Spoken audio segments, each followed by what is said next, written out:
les hommes pensent réellement que une partie des hommes sont des dictateurs et ils n'ont pas conscience qu'ils le sont aussi, ils le sont tout autant.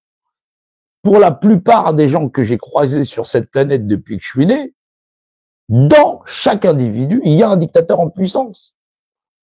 Il y a des gens qui voudraient que la société fonctionne selon leur propre mode de pensée.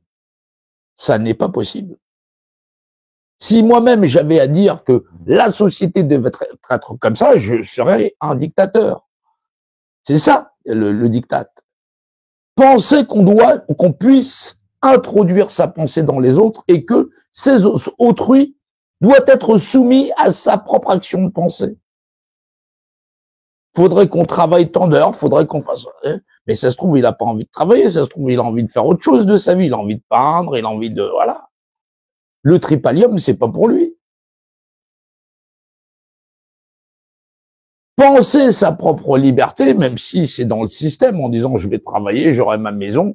Ah là, dans cette société, bah il y en a qui s'en tirent et il y en a qui s'en sortent avec perte et fracas. Bah c'est accepter de vivre dans la société cannibale. Mais les gens qui pensent que cette justice peut frapper comme ça, il y a des gens qu'on exproprie, il y en a d'autres qu'on va dépouiller par manière puisque le but de cette société, c'est l'appât du gain. Et l'homme, il pense que la création n'est faite que pour qu'il se la marchande. Il n'arrive pas à comprendre qu'il est la première marchandise. Il sacrifie, il vend son temps à d'autres de ses semblables, plus malins, plus rusés, je dirais. Son temps de vie, son cadeau, son présent, son vivant, il le vend à autrui pour en tirer bénéfice. Il se prostitue littéralement pour en tenir, pour en avoir des bienfaits dans l'usus matériel.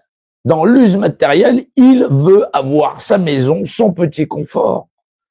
Et après, le reste, ça ne le regarde pas. Sauf effectivement, lorsque là, on a des gens qui se mettent à venir et qui décident eux-mêmes de faire, avec toute raison, de dire, bah nous, on décide de prodiguer des lois. Des lois qui vont permettre à la fois de déformer la société telle que eux la connaissent et telle que eux ne veulent pas la voir.